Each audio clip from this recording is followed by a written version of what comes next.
said to me, "You're going to teach at National this year." Getting up in front of people, are you kidding me? I'm terrified of that.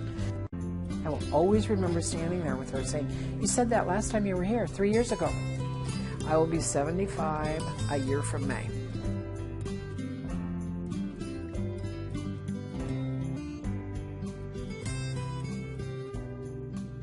Well, then when I quit at Bryan College, in 1982, Nancy said to me, "You and I are going to give a seminar." I thought, getting up in front of people, are you kidding me? I'm terrified of that. And she said, "No, we're going to teach a seminar for court reporters." And I always had sort of a thing about, I'm not a reporter, and, so anyway, so she forced me into it. We taught for the Association of Reporter Training Schools. We taught 5 seminars in California that year, and we kept that up every year. We came up here in Northern California, where we are right now. We went to San Diego. We had one at Bryan. And that became sort of a thing, and we had a real following. She taught medical, and I taught English. And so we did that for a while. And in 1988, she said to me, "You're going to teach at National this year." I said, "What?" She said, "You're going to teach at National." She said, "It's in Cleveland, and we're going, and you're going to teach." I was terrified. I had enough material to teach for 5 days prepared because I was so sure I was going to run out. And that's when you used a blackboard and all that sort of thing. I was so sure I was going to run out of material. And in the second session, Lillian Morrison was sitting in row 4, and I just thought, I can't do this. But I did it. And then increasingly I gave more seminars. And by the way, somewhere in there I met this wonderful man at Bryan College, and I was divorced in 1990, and he and I had been office mates, and we started going to the show on Friday afternoons. He was divorced also, and we started going to the movies. My kids were in college. I was by myself. And then we'd go right after school, somewhere around school, and then I'd go home and he'd go home, and then pretty soon one thing led to another, and then here is this wonderful man in my life, and I married him in 1996. We've been married 20 years this year. And increasingly, I was giving seminars and trying to fly out and give a seminar and fly home, but it never really took off a lot. And when Nancy sold the school and the new owners came in and I resigned in 2006, I had no clue what I was going to do. But I had always said I was in Utah in 2002 or 2001, and Lori Shingle, who used to be on the NCRA board, said to me, I said, "I'm going to write a book. I'm going to write a book." When I went back in 2004, Lori Shingle said to me, "Have you written your book?" And I said, "No, but I'm going to." And she said, "You said that last time." I will always remember standing there with her saying, "You said that last time you were here, 3 years ago." And I thought, I had better either write the darn book or close my mouth. I mean, I'd better quit saying I'm going to write a book, which I'd been saying for 10 years. Well, then when I resigned from Bryan and I got the job with CCR online, because I had started the online program at Bryan, I thought, you know what, now's the time for me to write this book. And all of a sudden, not connected with the book at all, I began to get more invitations. And by the way, I was open to that because I wasn't working full-time. I was working online, but I wasn't working Thursday, Friday, and Saturday, so I could travel. So I wrote the book. It took me about 1.5 years to write the book. Much of it I had sort of in note form here and there, but I wrote the book. And the book came out in 2010. And I have, for the last probably 8 years, given an all-day workshop at the NCRA convention. So the year my book came out, we had a book signing and all of that sort of thing. And after 1.5 years, I took over the publishing of it myself. And that's when my dear brother, I said, what am I going to do? He has an Amazon business that he had built up, and he ships things all the time. And so we worked it out. He found a printer for me in San Jose, and when we have to print books, he goes up and rents a U-Haul and goes up and gets them. And he's got them all in his garage, and he ships books. And so that's been a godsend. But so I wrote the textbook, and then I thought, well, I've got this workbook that I used at school.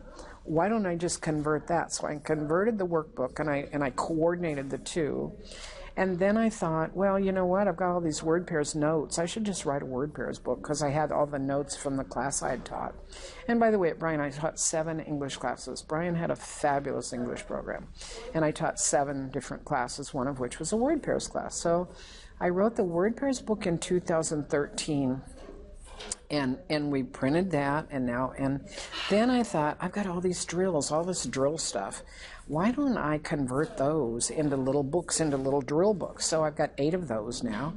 And I'm currently working on a proofreading book, which is, again, I sort of had that material, and I hate to just throw it all away. And so I'm working on a word pairs or on a proofreading book, and then I'm going to revise the book this year, and then I'm also going to start on a grammar book, and that'll be it. That'll be the package. And the grammar book probably will be ready about this time next year, maybe a little bit later. The revision will be ready this summer. And you know, I like writing. There's a discipline involved that I really have to settle down. And so 10 years ago, when I quit my job at Bryan and I went to work for CCR part-time, very, very part-time, my husband and I, my husband was a lifelong Episcopalian, and we had gone to a church 34 miles from our house. Ever since we'd known each other, we'd driven out there 34 miles, about 17 years. We drove 34 miles to go to church. No, not that many, probably 15 years.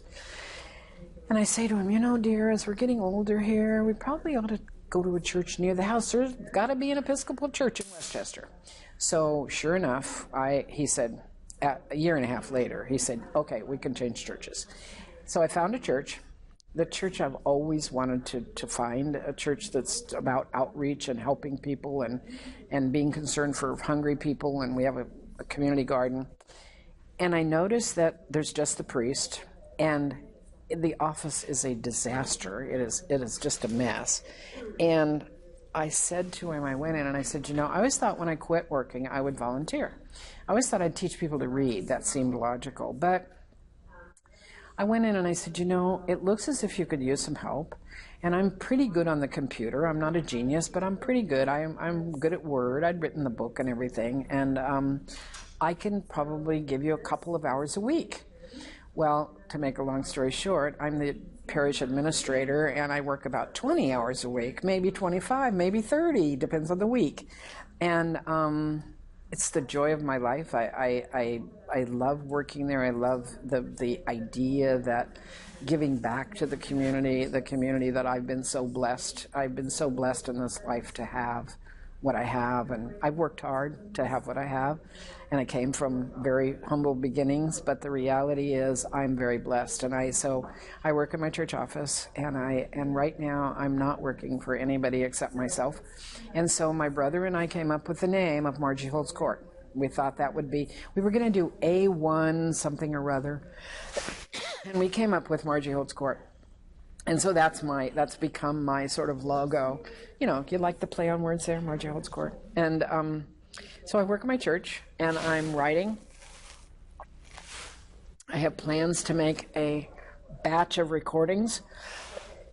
Excuse me, so that if you wanted to do the whole gamut of punctuation, you could, or you could say, oh, I'm going to do these on quotes. I'm going to put those in place this year, not this year, within the next couple of years. I will be 75 a year from May. At that point, I want all this stuff done. That's my goal. I've got basically 15 months. No, I've got a little more than that. I've got almost 18 months, 16 months.